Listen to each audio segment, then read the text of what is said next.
record this session. Okay, welcome to our masterclass for March. This is the first in the year.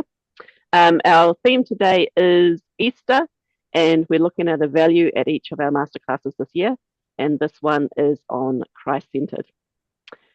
So as we get started, I'm going to just remind you that our YouTube channel does have all the recordings of our masterclasses. If there's a topic you may have missed or something that you would like to go back to later, they're all there, ready for you to tune into at any point. If you've seen a topic or think about something or have team that maybe you want to share a topic with, they're all there. If you're not sure if we have covered a topic at all, just contact us and we'll let you know what we have done and what we haven't. So hopefully that's a resource that you are able to access. So as we get started today, I'll hand over to Alex. Yes, good evening, everyone. I have a reflection to share on brokenness, and as we journey towards Easter and Good Friday, especially, that's what I was thinking about, and also reflecting on our experience at the training we did in the Wairarapa. So, bang, crash. I know it's broken. Somebody bring me a brush and shovel. How often does this happen to you? Just hearing the words, we can imagine the scene. Whenever things get broken, usually our first thought is to discard it, to throw it out into the rubbish and being used. And so much of our land is used for our discarded rubbish. It's very wasteful, not only of resources, but also of land. Perhaps we could pause to think next time something gets broken and think about how it could be recycled or repaired or reused in some way. When people get broken, do we also have something of the same attitude? When we have times of brokenness, are we inclined to lose our sense of self-worth and value? We can learn from these words of Jeremiah, from Jeremiah chapter 18. The Lord said to me, go down to the potter's house where I will give you my message.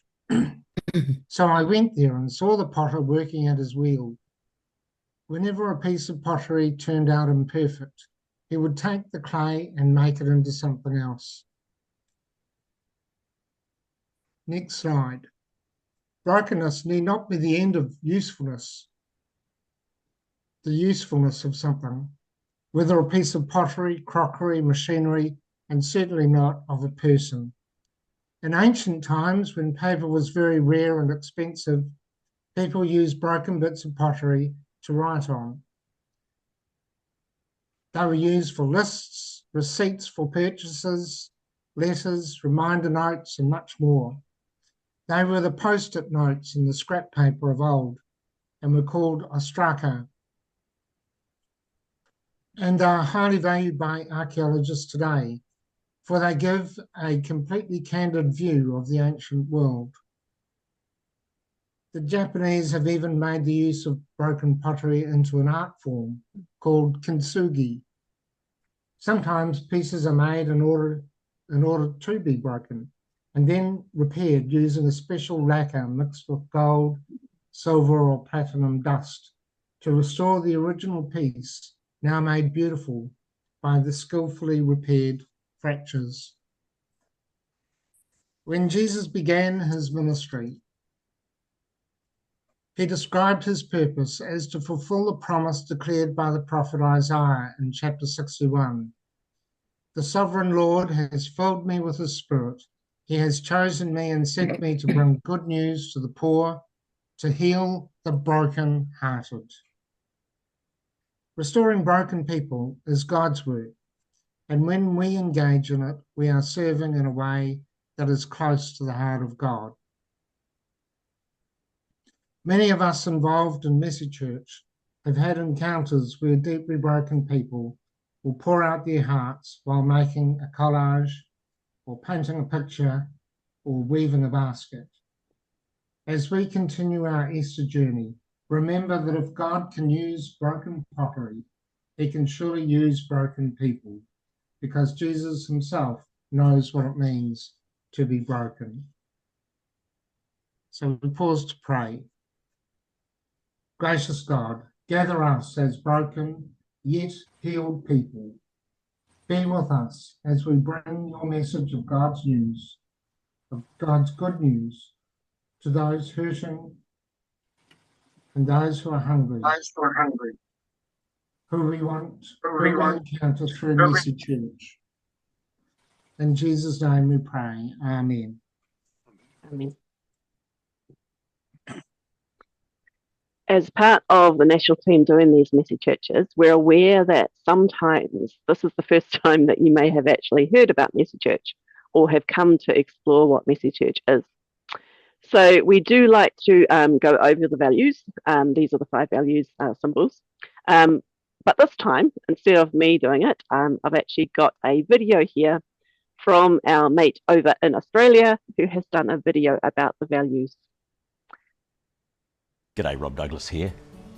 You've probably heard from time to time about developing new models of church. But what are these models? Well, one of the most successful over the last decade or more has been Messy Church, which has spread around the world. I'd like to share with you a little bit about what Messy Church actually is, and probably one of the best ways, apart from just showing you some great pictures, but to look at some of the values that make up Messy Church. The first of these values is Christ-centered. Messy Church is church. It's not a program or a club, it's church.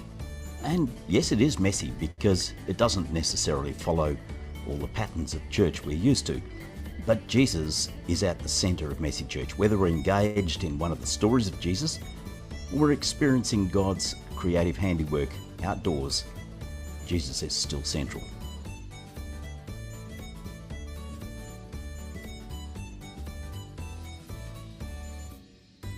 Messy Church is for all ages. It's not a children's program, it's for all ages. And it's wonderful to see grandparents, parents, children, toddlers, all working, playing and worshipping together. It's so important to find ways to bring all ages together as we seek to grow in our relationship with Jesus.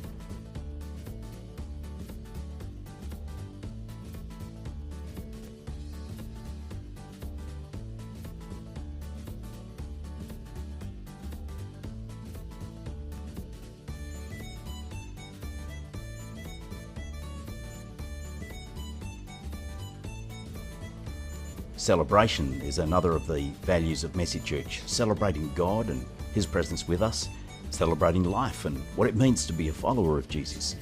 We do that in many different ways, by telling the stories of Jesus, by singing, and by being creative in our worship.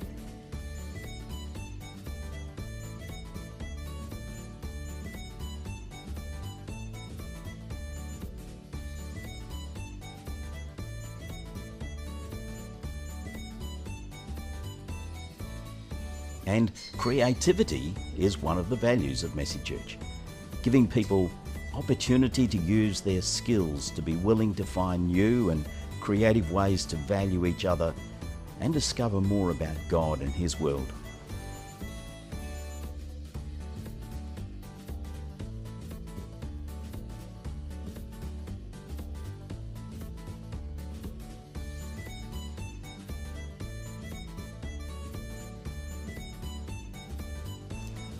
Hospitality is a very important part of Messy Church. We always have a meal together because as we eat together we get to know each other and learn more about how to care for one another and value God's presence with us.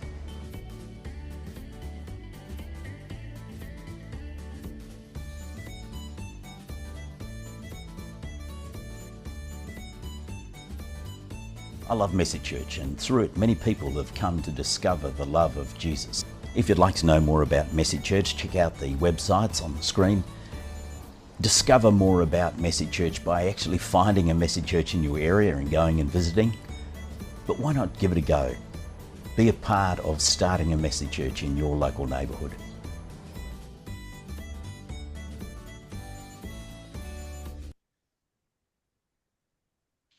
So one of our messy churches we did at the end of last year in October 2025. Yes, I said it right. We had Sandy Brodeen come and speak about messy church and communion. Now we've got Mary coming to share today. She was actually able to put this into practice. We love hearing if you have done something out of a masterclass. We'd love to hear about it. We love to know that these are actually going to be useful to you. So I'm going to hand over to Mary from Pataru to share about her church and their journey with communion. Thank you. At Pataru, we've been doing Messy Church we're coming up into our 12th year. We had never had communion as the theme until this month. But getting the confidence from the training from last masterclass encouraged me to step out. Our church is possibly a little bit out. We do attract vulnerable people to our service, and some of our children and families do touch base on a Sunday every now and then. So some of our children have been used to having communion. I'm always aware that we're probably pressing some Anglican buttons because our children haven't always been baptised. But it's about stepping out in faith. And as the bishop said, and what would Jesus do? So off we went. So the theme was communion, and so all our activities were around communion. And this one here with my helper Sarah, the children are making unleavened bread, and this was used in the communion, and there was enough made for church in the morning. So and we just cooked them in a fry pan. The children were very engaged. The little fellow in there is my grandson, and he's Action Andy, so he's not normally focused on something so intently. So they all enjoyed doing the bread. And another activity was with Play-Doh, making a chalice and bread. And you can see my little Isla is focused on the My Little Home Communion set. One little tip, if you're making chalices with Play-Doh, it needs a stick down the middle, otherwise the top's a bit too heavy. Thank you. Next one. And this one was, I had a big box, and I just covered it in white paper, and then I had a series of cut out crosses from another activity, and they wrote their names on and drew a little picture and glued it on the top, and we took it through and sat it in front of the altar. There's the altar's behind the banner, and as they made their chalices and bread, they took them through and put them on the table. Thank you. Next one. Another activity was making sets of ribbons and for the children to wave in the communion service, which they seem to enjoy. There's a part that in the service of Sandy is where they say, "We are ready," and they wave the ribbons, and so that helped them be part of the service.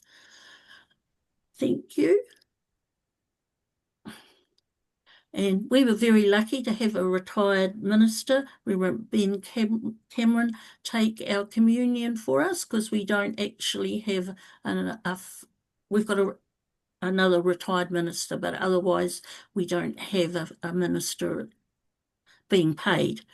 And so that for communion, for a lot of them, it was the first time for many of them to come up and have it. And as Reverend Ben said, it was a good way to teach about communion through the activities. And we were really blessed to have him, because he said it was an honour to do communion at Messy Church. Two of the adults at the rail there had never been up for communion, one mum who has a bit of a challenging life started crying. She said, "Oh, I started crying up at the rail." And so I gave her a big cuddle and said that was the Holy Spirit was talking to her. And another adult said, "Oh, I've never been up before." So it was a different atmosphere, and we really enjoyed being able to offer that. Is the other two photos right? And so we do change our prayer time around. Sometimes it's a tree, sometimes it's something at a box, or but we have got one of my lovely team had made this beautiful banner which has celebration and God's love for us, and then she's got the hooks and eyes of Velcro, and you can't see it, but there's a whole lot of black dots and spots there, and so we just changed the centre picture for what the theme is, and then we have a shape for the prayers. Christmas was probably an angel or the manger. I can't remember what we used. But and as I was tidying it up for a photo, I picked up one and read what my little Isla, the one who was making the chalice, and she'd written, "Lord Jesus Christ, bless our church." And Isla's our special little angel who lives next door to church and takes great delight in popping over and being part of all our programs. And in fact, when the children ring the bell at 10 o'clock, she'll often emerge from the door from her house and come and hop the fence and come to church. So, yeah, so we're really blessed. I don't know if anyone's got any questions. We did just use grape juice. We didn't use wine this time. I think that's about all. Would you recommend other churches explore it if it's right in their context? Yes, and oh yes, it certainly was worthwhile. To do the teaching, you probably wouldn't repeat it lots of times because the teaching was all about communion, and so you probably have to have a little gap, or if it fits in with your theme and it's not too long. I'm always conscious of not having a long celebration time, just keeping pretty much to 20 minutes or plus a bit. But yeah, I would recommend. I'm very happy to share what some of our activities were too. And if anyone has any questions, they're able to contact you? Yes, definitely. Cool. So if anyone wants to get a hold of Mary that doesn't have her address, contact any of the national team or send an email through the website and we will get some details out to you. Alrighty, on our road trip, we had Dr. Dave with us, and this is his little video. Sorry, the sound's a little bit low, so you might need to listen carefully. That's good for you. But this is Dr. Dave from Arrowtown. Hi, Dr. Dave here again in this beautiful place. We're in Arrowtown. We're by a little river, the River Arrow, and we just found this huge lump of shell, which I guess has been washed up at some time in a flood. But it's an amazing piece of shell because one, it's sparkly, it's full of little pieces of quartz, but you can see the layering of the rock, which has been laid down layer by layer over perhaps hundreds, even thousands of years. And this kind of rock kind of marks time, and perhaps even more time in that one piece of rock than there is in our length of a human lifetime. It reminds us of God's patience with us. We often think about God's power and how strong that is, but God's power sometimes is gentle and slow and builds things up gradually, layer by layer, layer by layer. Perhaps that's true of our lives with God as well. God builds us up gradually through our lifetime. It's a slow process. Maybe that's true of your messy church as well. Maybe you are slowly building up your messy church, your community, your hospitality, your creativity, your celebration. Maybe it's gradually growing and becoming richer through time, and maybe the people's lives who come to your messy church are growing in their relationship with God slowly and gradually over time. that's sometimes how God works, just as in nature, just as in us.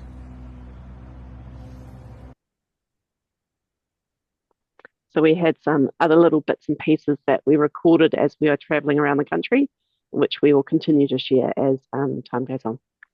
So one of our main themes for today, both Easter and Christ-centered, Easter's all me. So I was thinking about what I love about Messy Church is that it is so different in every single context. In rural to suburb to city to where you are in the country, to styles of leaders, to styles of how you do a Messy Church. So Easter can be just as different and just as unique for every different Messy Church.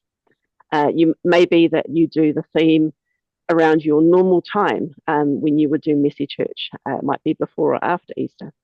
It may be that you do a special one. We do ours Good Friday, and that's our Messy Church in the morning of Good Friday. But others, it may be that this is your special theme for a term. You might do one per term that has different themes as well. So however you do Messy Church or however you do Easter, they're all right because Messy Church has that flexibility to work in your context. So I was thinking about how when it suddenly gets close to Easter, I start panicking and trying to think, what am I going to do this year? How am I going to tell this story this time? Of course, I first recommend going to the Get Messy magazines. They've got some great content in there, easy to pick up, easy to adapt to how you do Messy Church in your context, how your team works, how everything works in your place. Also, there's a lot of Messy Church archive stuff on the Messy Church UK website. And we're hoping to get some New Zealand stuff up onto the New Zealand website soon. So we're hoping to get that done soon. But when it comes to crafts, the first place I admit that I will go is sun hats and rally boots. Because they often do ones that involve outside or renewable resources or natural things or things that are recycled and are able to then be used again in another area. So it's one place that I highly recommend a quick look around and see if there's something there that suits what you want him to do this Easter. I do like to do storytelling crafts or activities. The first one was a wreath that tells the Easter story right from Palm Sunday through to Jesus' resurrection. And that's a nice, easy one that can be taken home and the story retold. The other two are Easter stones, which can be used for symbols to be able to remind of the different parts of the story so that they can actually go home and retell it. Just like the contexts are different in all the Messy Churches, of course, you might have more preschoolers or you might have more teenagers, or however your groups are made up of will be how you need to do your crafts or your activities. On the middle, there's actually a piece of paper that tells them where to put the different story parts of the story. So if it was a more of a preschoolery type one, that might be helpful. But the other one might be more helpful if you had more teenagers, so you could tell more of the story. And these are great to also use as resurrection eggs or in other ways as well. This was something that actually Angela spoke about last year at the Easter Masterclass, which I actually then went and did at last Easter. And it was the most favourite one out of all of them. I highly recommend if you can able to do it. Just on the left, if you're running out of time, that's Temu sets that you can get, or you can reuse and recycle by collecting up some cartons yourself. And the beauty about it, and just use the $2 shop eggs or Spotlight, they number the eggs and then put what each of the numbers mean. So it means that they can actually go home and tell the story. And in each of the eggs is a little thing from that part of the story. So we had to start with one per family, but they were so popular and we had enough eggs. We were able to actually allow everybody to do them. And they were the first thing that got marched out the door. So they were very popular and I highly recommend. So that was from Angela last year.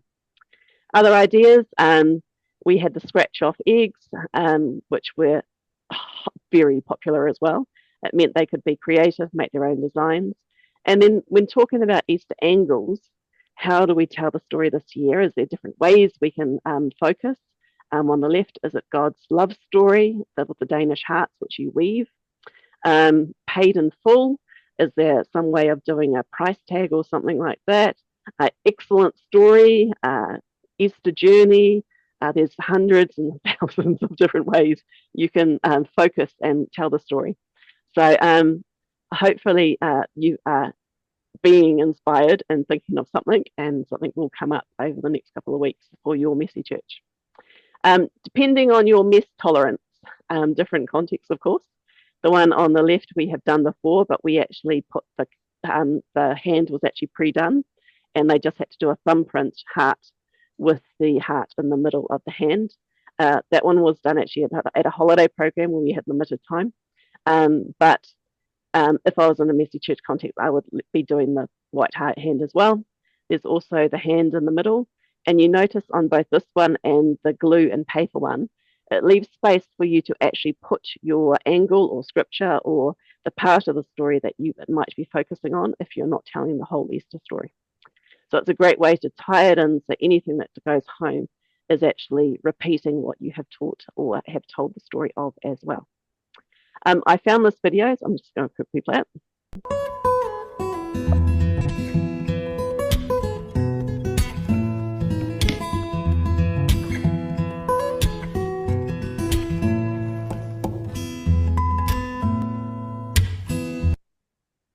I don't know about you, but I do have some Lego mad people, all ages, that do love to do something with Lego.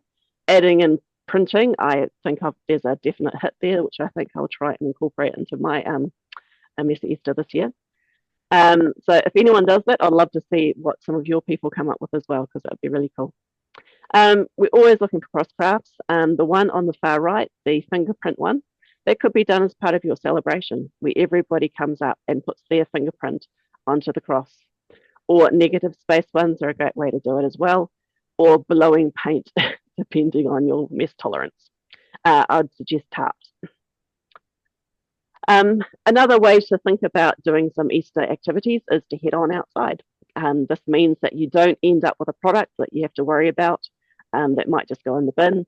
Means that you can use some natural area things outside, and depending on where your church is placed or where you do your messy church, you may be able to do an Easter trail, which is outside, and maybe leave it up after coming up to Easter for others to come and do it, to go around the outside and follow it around and tell the Easter story through the trail. Everyone's always looking for free family fun stuff, so it could be advertised locally as something that people could come and do. But it's great to get outside. Muddy Church and Sun Hat and Welly Boots both have free trails that you can download off their website. Often using the natural things like moving sticks to make things, rolling stones to roll them out of away from the tomb, playing in puddles, talking about stones and all sorts of other things. It's often using the senses, so it can bring up some different things for people and involve them in different ways. So it's a great way to sort of get out and do something slightly different. Another thing to do outside is shaving cream painting. Add some paint to your shaving cream. Highly recommend to do this where a hose can reach the windows, because you do need to hose it off fairly soon and not leave it there to dry forever. It doesn't come off too well once it's really dry. We actually have, this is actually the front of our church, and the road is right in front of here, so we have trouble actually getting outside to do something safely. But these people were walking past, and we invited them in to come and paint on our windows, and they did. So it was great to be able to invite those people in to come and enjoy it with us. I always put this in when I'm talking about Easter. This is our, you can mold with rice bubble stuff, but I put my donkey in just because it's a crowd favourite, donkey poo. As if you're doing the Palm Sunday part of Easter, donkey poo is a hit for all ages. Everyone just giggles. And don't forget that you can keep things simple. This is my mum. She's in her 80s. She probably won't really appreciate me saying that. But she was showing off her biscuits that had M&Ms decorating it for an egg. That was the thing she made, and she was happy to show it. So sometimes simple is not a bad thing. So whatever you do, it is going to be a way for people to connect to the Easter story. Your celebration, it could be a puzzle, an Easter puzzle that your group puts together. It could be a Lego story. There's a video of Lego telling the Easter story, which has words across it that we actually just had someone narrate. And that was one that absolutely has music. It's very drama filled. It's a very good video. I think it's on Strands, or you can just search it on YouTube. It's very effective, and it paused everybody, and they just stopped and were spellbound by it. So another way to do things, or get a group together to make some different tableaus of the story through Lego and use the photos of them to tell the story, especially if you've got Lego mad people. This is one of our creative prayers from one year. We have this cross that we can move around, and it doesn't matter if we put pins and nails and all sorts of things in it. This time we were writing our prayers on the hearts and pinning them on with thumbtacks. We moved the cross down onto the floor so everybody could get to it, trying to be accessible to everybody to be able to get to it. On the floor actually may not be that great if somebody is older. So you may need to put it at a level where others can get to it, like leaning it up where others can get to it. So think about who your context is, and who and what levels and what accessibility you need for those people. I do love to send some Easter resources home with people. I'm one that doesn't want everything to stop at the door. I do take home sheets on a normal messy church, but these are some Easter ones that are around at the moment. Refocus Ministries is Christina Embray, who I'm a little bit of a fan of, I admit. She does this little booklet that is a free download, and it has about 7 different photos that you need to go out and get to do the scavenger hunt. So it's people, families, building memories, talking through the story and being creative together. So it's a Christ-centered story, it's all age, and it's creative. So it's using some of our values there. And it doesn't have to be families, it can be groups of friends, it can be other different groups that can go and do this as well. Bible Society UK have these wonder walks that are A4 sheets, but it has one per day right through Easter week, where it can, which one's this? The betrayal, it's got Last Supper, it's got other parts of the Easter story there as well, which they can be talking topics, it can be questions, it can be telling the story together. And they're great ones to be able to download and just give out if people are wanting to explore further. But don't forget the free books that are available at the moment from the Bible Society New Zealand. You just need to go onto Bible Society New Zealand website and order them. And it is the Easter story, which they will send out to you. Or we actually hand them out at our messy church. Or sometimes we use them in our celebration and then hand them out. So they've got the story at home as well. Last one there is the little photo frame for nature. It might be that for your tradition, flowers on the tree represent, flowers on the cross represents resurrection. So you might like to invite them to send photos back of what they have actually gone and found and what they have framed up in nature. It might be a way that you actually get put them up next time you guys meet together, so that people can share what they have gone and seen and done together as well. So that's another way that you can actually take the Easter story out of your messy church, take it back into the family, and share that story again. So that's some of my Easter ideas. Hopefully there is maybe something there that might be helpful, or maybe it sparked a different idea. Don't forget, we've also looked at Easter each year in our masterclasses. So if today had nothing, maybe last year might. So I invite you to go back and have a look at that if you would like to. What about you? We would love to hear some of your Easter ideas as well. I'm going to go to Alex first. He's got one to share. But if you are too shy, I'll turn off the cameras in a little bit so that you can share your Easter idea.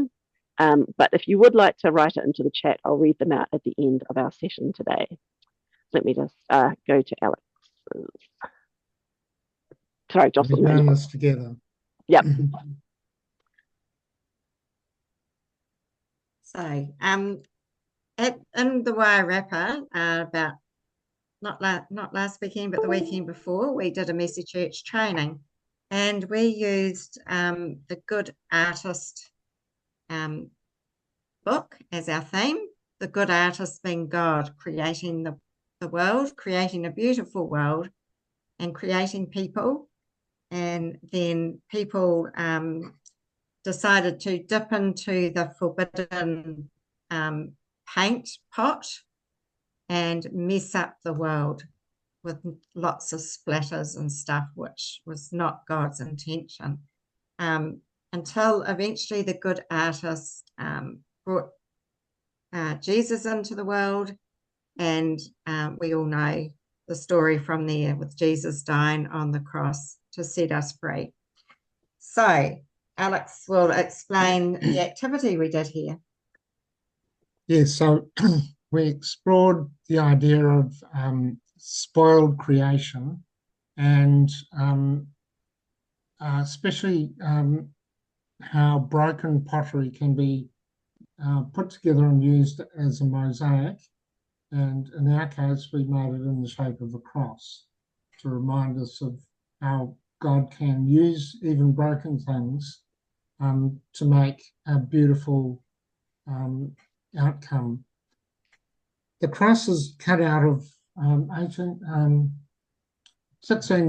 plywood and painted on both sides. The glue we used was simply liquid nails and fast set liquid nails, and we did it section by section. But to get the broken bits to make up the mosaic, Jocelyn and I went shopping. It's a good excuse to go shopping around op shops, and we bought up as much cheap but colourful and well-patterned platters, generally dinner plates as we could, sometimes smaller plates. And when we took them to the training, the plates were put into a sack. It was yeah, you can see in the middle picture, the little boy in a yellow t-shirt, and the sack that I'm holding is a salt sack. But any sack would probably do as long as it's reasonably robust. The mallet is using as a rubber mallet, but I think an ordinary hammer probably would have been better, because some of the crockery that we bought was actually sort of stoneware, and it's actually quite hard to smash. But this little boy was really really delighted to be able. He's quite an active boy, and bounced around all over the place. And the opportunity to smash some crockery was like gold to him. He was just so delighted. I did ask him if he'd ever been to church and smashed pottery like this before, and he never had. He said, "First time I've ever done this." So when the pottery is smashed up enough, you pour it into a cardboard box, and that way you can see what you want to select to make a pattern on your cross.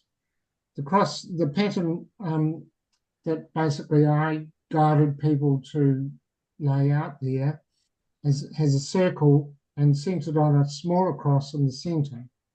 But around that, there's a lot of randomly placed pieces, including one piece from a lady who had attended an earlier training, and she told us, when we told her what we were going to do, she said she had one of her favourite cups or plates, wasn't it? Yeah. A cup and saucer, I think, that she had broken. Just the day before. Just the day before. She was really upset about it. Yeah, she was quite upset. And anyway, Jocelyn, I think, suggested to her, would you be happy to include your broken pieces into the cross? And she was delighted to have the opportunity to do that. So in the close-up, it's a bit blurry, but you can see some of the rose patterned pieces there. They're from her favourite bit of broken pottery. And so that's going to create a beautiful object that can be used in the church. And because it's on plywood, it's very solid and strong. It wasn't completely finished there because there's grout to go between the pieces to smooth out the image. But it looks pretty good. And the important lesson from it is that, from my reflection earlier and from what we've been talking about, just because something is broken or damaged, there's no reason to discard it. That and just as we, as broken and damaged people, sometimes we are still valued and loved by God, and we need to value and love each other despite our brokenness. Okay, Luke. And this picture was actually sent to us by a friend from the UK. And it's a piece of work, artwork by Kelly Latimer. And it is titled Christ in the Rubble. And it's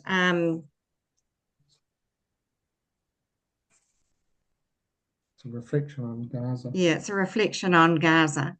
But I'm sure we can imagine the same scenes in various other places around the world right now. But again, it talks to us about the brokenness. And as we approach Easter, it's good for us to reflect on how Jesus came to restore our broken lives and to pray for healing for our broken world. Thank you. Okay, this is a Easter challenge that we did a few years ago when we were living in Rotorua and running Messy Church there. It was a lot of fun. It's an active way of doing something with the resurrection eggs. But this time I actually created our own resurrection eggs, 12 of them, telling the story, and printed them out. And you can print them out on card. Print out 2 copies, and the tins in the middle are just corn, vegetable tins, whatever, fruit salad tins. But if you get the bigger size, I'd recommend that, because these were just the smaller tins and they're a little bit little, because the idea is that there is a resurrection egg, paying a different one on each of the 12 cans there. And the participants need to throw ping pong balls into each can to collect their own set of resurrection eggs that they can take home. And it was a great activity, and it was a great way to sort of tell a story, because we'd encourage people to read out what was on their resurrection egg. So to tell a story while you're actively doing what was turned out to be a real fun challenge. And we did that in a few places actually, and it was quite a hit. If you want copies of the resources that I've got for that, you're welcome to email me. So we've shared some of our ones. So I'm just going to turn the video off for a minute. And if you are brave enough, you might like to share your one with the people that are here. Or if coming on and actually talking about it is too much for you, or you can't think of something now that I've asked you the question, you might like to just type it into the chat. I'll just leave us here for a moment before give you guys a chance. Go, Denise.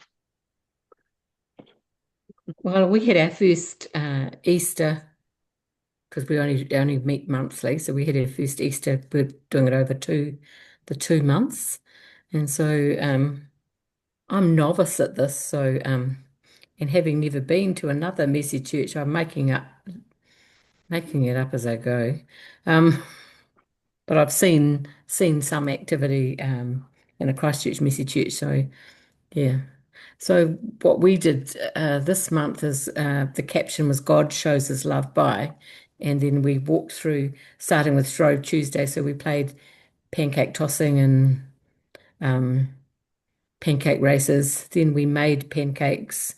We talked about the start of Lent and what that looked like, and then we had little stations of Timu is my friend now. I resisted it for a long time. But I bought these little crosses that you could thread and make necklaces, and the kids just loved making these little necklaces, and they're all proudly wearing them. Actually, some of the staff at work are wearing these crosses at the moment, so that's cool.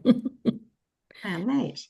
Yeah, so that's some of the things we did. We made bread as well, and yeah, and I think there was about 40 of us there, which is quite a good number for it was our first one for this year because it was Waitangi Day the last Friday. So, yeah, we're quite happy with where it's going. Yeah. Excellent. Great. Anyone else got something they would like to share?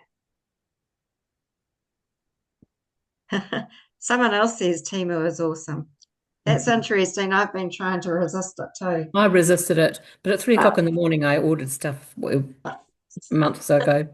Yeah, I've done That's that. my friend. Those scratch off things are from Temu, and to get that here would be really, really hard. But you get packs with ribbons and scratch off things and a little bag to put them in to send them home so they don't get everywhere. You can get them in stars and hearts and dregs, and yeah, I got to admit, I'm a fan. And the little tote bags and pencil cases. If I've got a cricket machine, and making the vinyls to go on those is quite fun.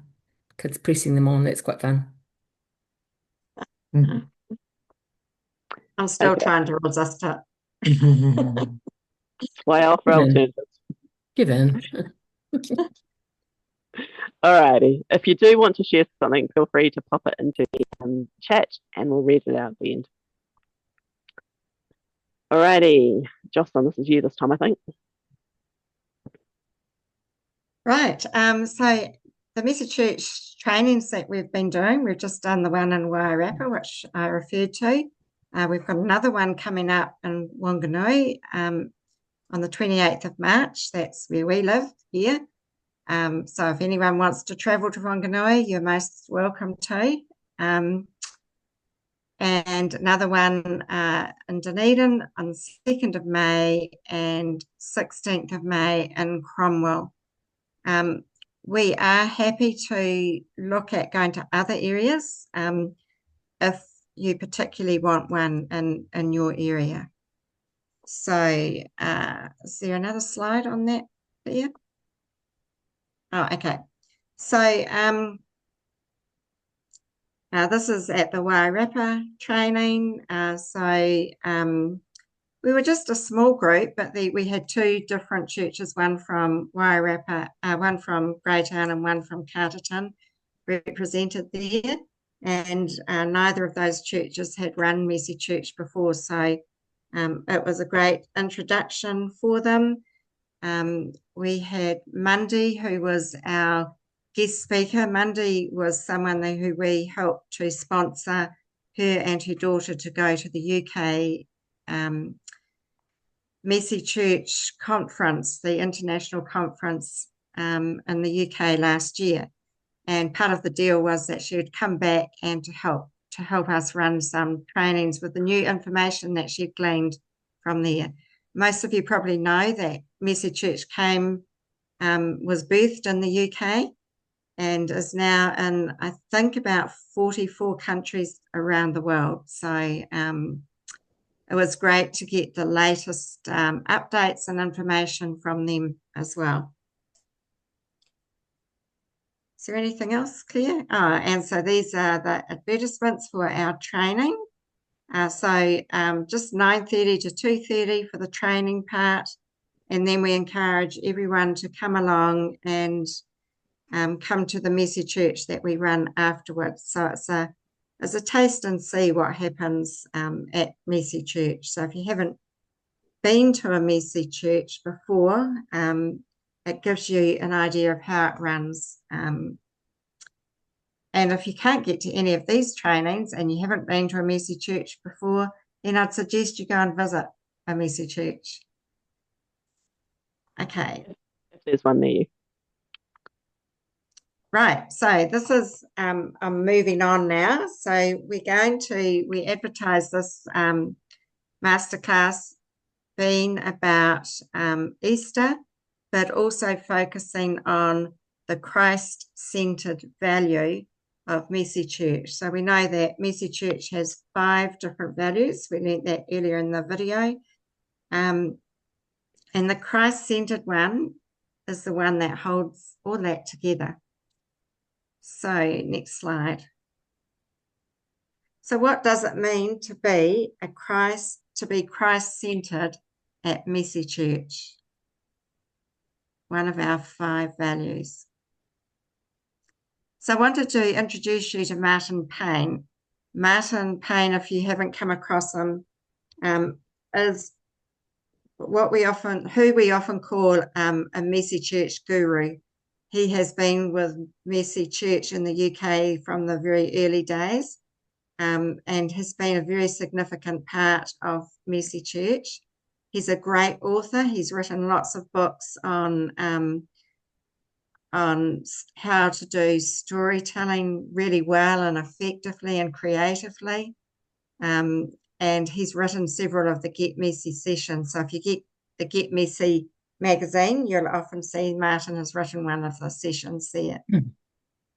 So something that Martin shared, I think this was during COVID actually, it popped up on Facebook, is on the next slide. It was this. It was about Christ being the head of all the tables at Mercy Church. The welcome table, the activity table, the gathered table for celebration, and the meal table. And he talks about it being table church. And that really struck a chord with me because I don't know about you, but sometimes I think we can get so carried away with the activity we're doing or whatever, the mechanics of what we're doing, that sometimes some leaders can get a bit grumpy if things aren't going the way they thought they should go, or people aren't doing things the way they thought they should, or maybe that their manners aren't so great or something. But it's really important for us to teach our teams and to work with our teams about what does it mean to be if Christ is the head of every table. So if you are the leader at the breaking crockery table, then how do you show Christ's love in that situation? Rather than getting so carried away about making sure the crockery is broken properly or whatever, how are we reflecting Christ's love? I think that's something for us to challenge all of our leaders with. We've had leaders in the past who have actually been quite grumpy and haven't liked the fact that some kids can be a little bit disruptive, some adults can be a little bit disruptive and whatever. But we need to remind ourselves as leaders that we want Christ to be the head of everything that we are doing at Mercy Church. So something for us to reflect on. Next slide. So all members of our teams at every table should be aware that Christ is the head of the table. That is our primary purpose, really, of doing what we're doing, of doing all the hard work that we do to get Mercy Church sorted. That is our primary purpose because we want people to meet Christ at Mercy Church. Next slide. So think about our welcome table, or when people come through the door and how do we welcome them? Do we welcome them in the love of Christ? And so right from the beginning, we want to do that. We want to welcome them in the love of Christ. Next slide, Claire. So here on the right, you can see Claire and Alex and myself just peeping around. And also Dave Gregory, who you just saw on the video. He's from the UK. He came all the way from the UK for the road trip that we did in 2024. And Greg Ross, who's bending over there with a cheeky smile on his face. We had just arrived, having got up extremely early in the morning from Queenstown, got on a flight which we were really worried was going to be delayed because there was fog and bad weather. And we had flown from Queenstown to Christchurch, had to find a rental car and had to be at the venue by, I don't know, 9:45 or something in the morning. So it was a big morning. We arrived pretty tired, pretty exhausted. It was our last training for the road trip. And we arrived to this that Angela had drawn on the footpath just by the main entrance of the church, of the building that we were using. And here was this beautiful welcome to us. And it felt like we had arrived and that we were truly being welcomed. And I think this is, it reflects too on what our families or our people who come to Mercy Church go through sometimes just to get to Mercy Church. It's a big deal for a lot of people, to get the kids organised, to get grandma organised. We're talking about all ages. If you've got a sore knee like me at the moment, just getting to the car and hobbling along can be a real pain. So how do we welcome them? How do we embrace them with the love of Christ as they step through our door? Next slide. Oh, hang on, before you do that. On the left-hand side, as a Mercy Church we did, I think, a year or two ago at the Basin Botanical Gardens, which are outside of on the outskirts of Wanganui, not to be confused with the Basin in Wellington.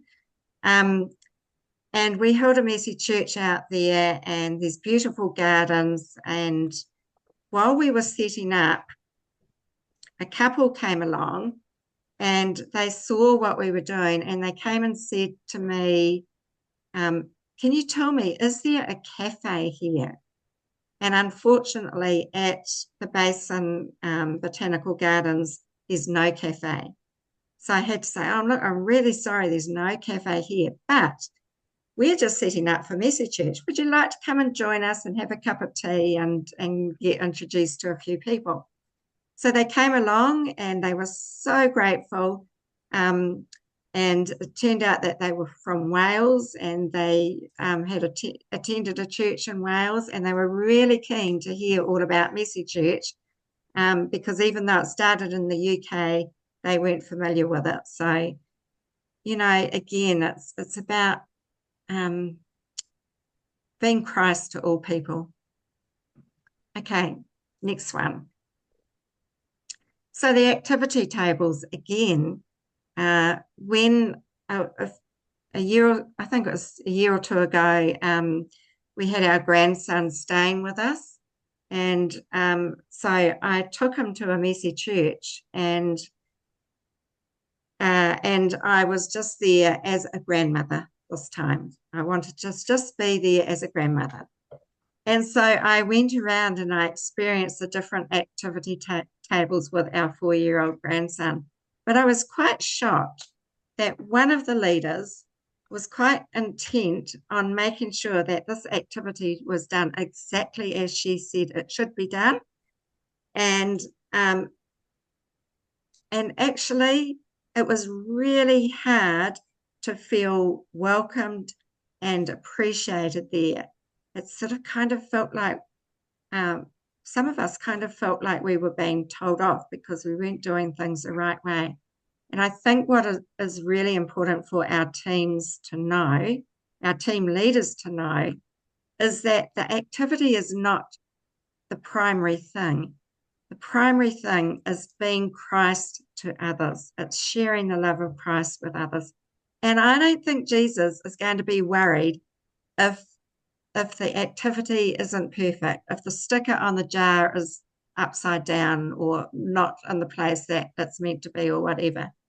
I think Christ is more interested in those relationships we form. Next slide. Sorry.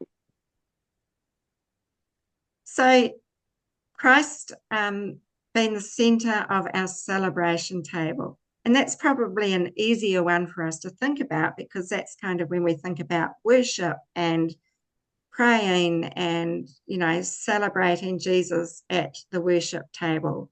But again, it's about how we love and be Christ to others in that worship space, that celebration space.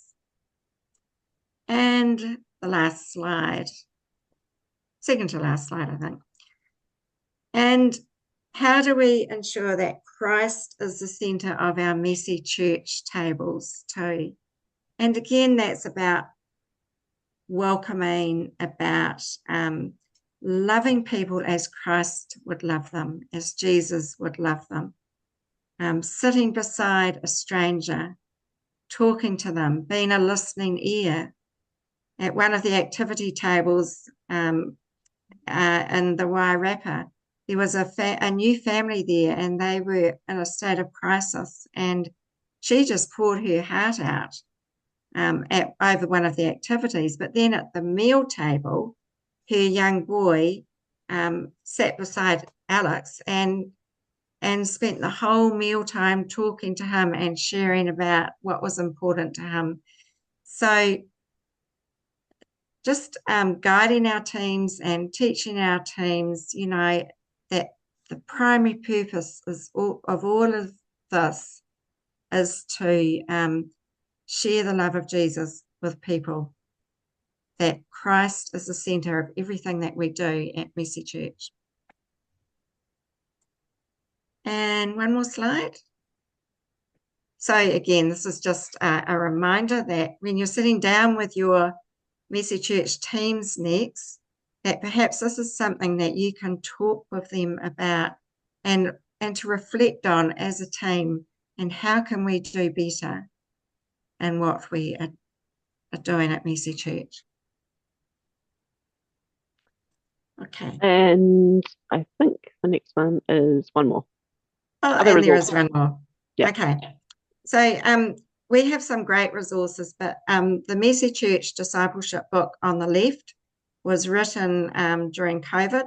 You'll be able to tell by some of the stories told at the time. But part of that book is about reflecting on the 5 values of Messy Church. And Tom Donahue, who's the evangelist at Cliff College in the UK, he has written a great chapter on what it means to be Christ-centered at Messy Church. And also the book on the right is written by our friend Martin Payne, Messy Parables. But as I say, he's written many, many books and lots on creative storytelling. So we have quite a few of those in our library. Oh, and I'm on again. Okay. Yeah, sorry, I should have split them up a bit. Different hat on this time. So last Friday, just gone, I was asked to help coordinate the International Day of Prayer for the Messy Church International Leaders. So Ika is here. She's the third on in the top row. You can see Ika Kennett Brown. Ika heads up Messy Church in the UK and is responsible for building relationships with all of us around the world. And so we ran this International Day of Prayer for the World Day of Prayer.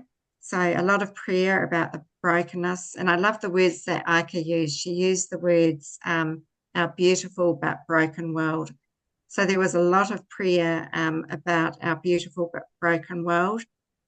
We have countries, we have people here represented from Canada, from Germany, Australia, Sweden, Denmark, 2 from the UK, another one from the Denmark, Norway, South Africa, USA, I think another one from Sweden there, Finland, and there's Monday down the bottom, and Monday's from Cromwell. Yeah. So this was a really special day, and we just wanted to bring it to your attention because there are people around the world praying for Mercy Church, all around the world. And sadly, some of the countries where Mercy Church has been held, like the Ukraine, they're no longer able to hold it.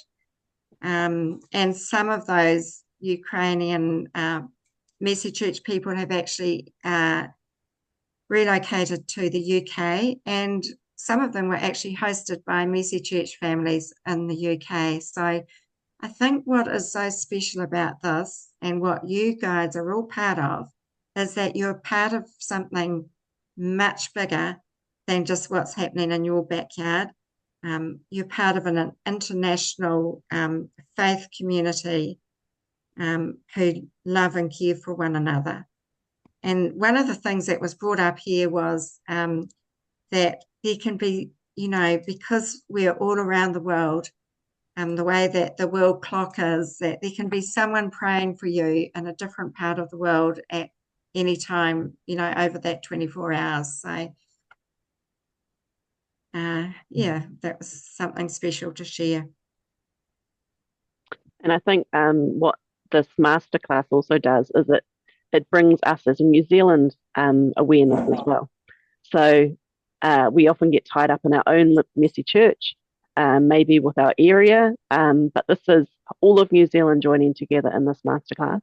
And then these masterclasses with all the leaders together, it's the whole world together. So it is bigger than us.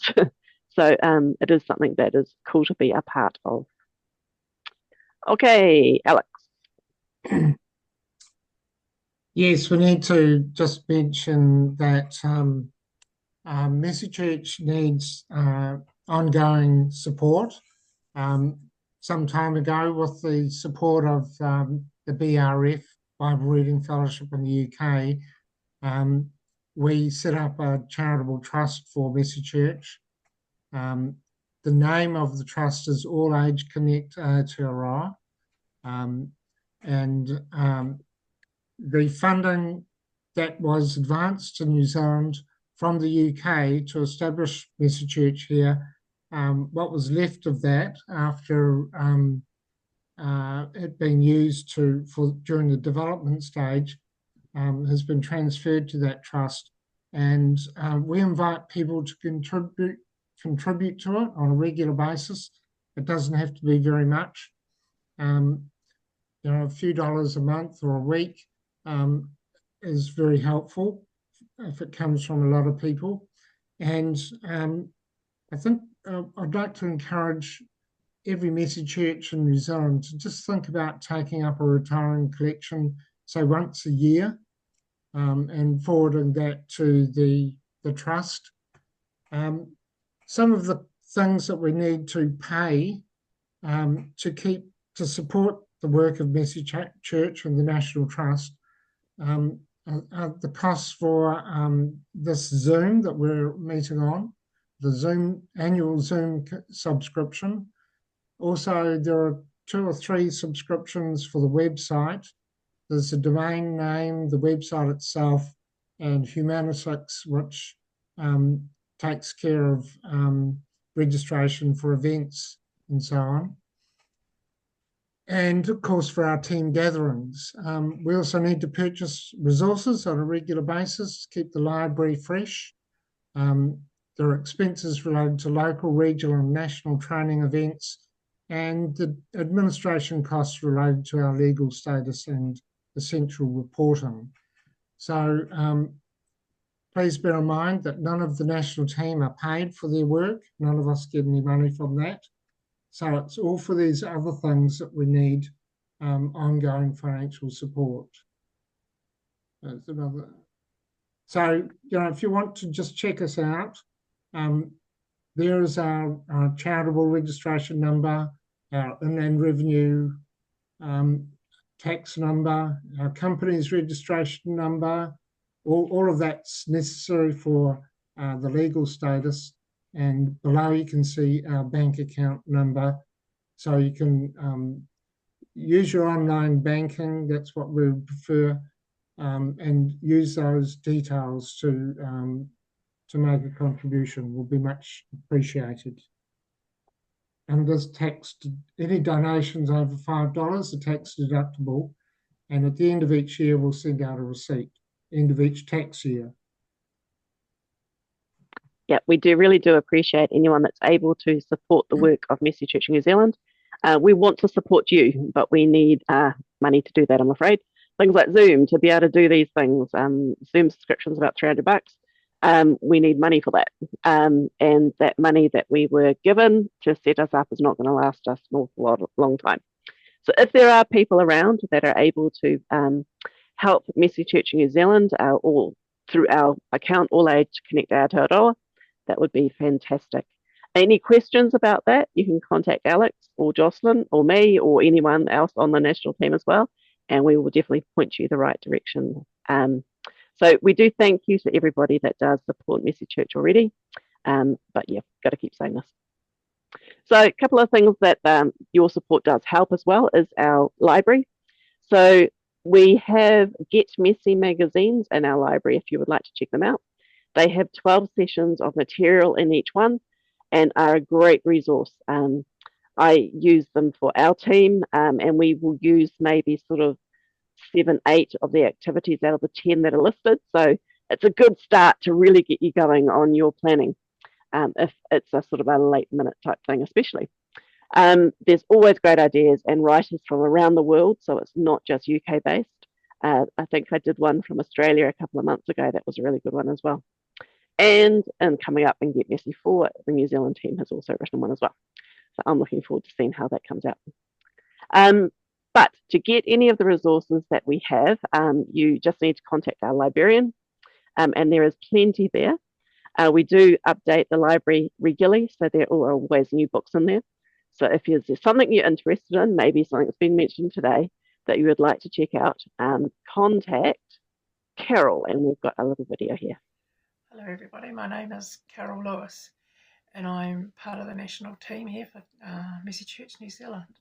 My role this year is to have responsibility for the issuing of books from our little library that you can see behind me. There's a small selection of books ranging from the different core values. Mercy Church Goes Wild as well. Mercy Adventure, but I think they're both out at the moment. There's books on intergenerational worship. There's books on Mercy Church and prayer, Mercy Easter, Mercy Christmas, a whole variety of themes. We've also got some back copies of Mercy Matters that we can loan out to you as well. There's a few diverse ones there for you to look at. The way that we run the library is that you email me at Carol, CARROLE, at mercychurch.nz, and I can get back to you with how we go about getting your books out to you.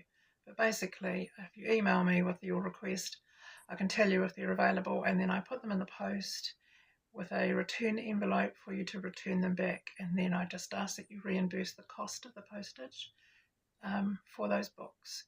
And I wish you all great excitement and joy as you discover more about the Mercy Church journey, which I've been on myself for over 15 years now. Another way to see some of the resources is that the team is going to be at the Scripture Union conferences Kia Tipu. We're going to be at Taupo, Auckland and Wellington. So we will have some of the resources with us. So if you are heading to those Kia Tipu conferences. I would love to see you in person to say hello to. And so that's another opportunity to see things too. Wanganui. Oh, they're in Wanganui as well. Didn't have it on my list, sorry. So yes, Wanganui. So head on to Wanganui as well. So is your Messy Church on our New Zealand Messy Church website?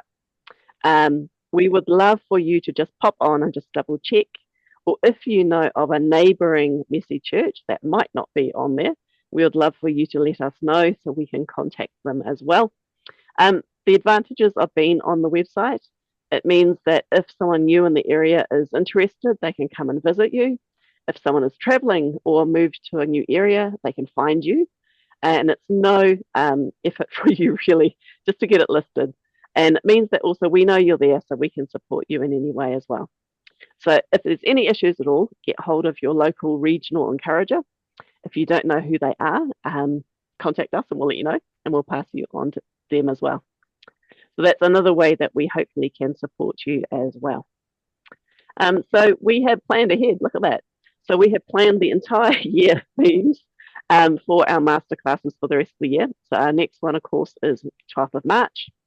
And the theme for that one, our value we're going to do is hospitality, and the seasonal theme is Pentecost. So if you have done a Messy Church or an activity or something around Pentecost that you would like to share, we would love to hear from you so that you can share. Or if you'd like to send in a photo so we can share it on your behalf, we'd love to do that as well. We'd love to share more than just our ideas. We want to hear from you and share them with the rest of people in New Zealand so they can benefit from them too. So I think if I click this, it's going to turn off. So it's coming to the end of our Messy Church.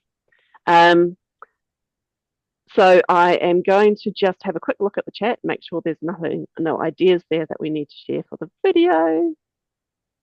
Oh, I didn't realize it was on the New Zealand Bible Society website. That's the Wonder Walks that you can download. Cool, nothing there for today. So can I get Alex to finish us in prayer? And I'll turn the recording off.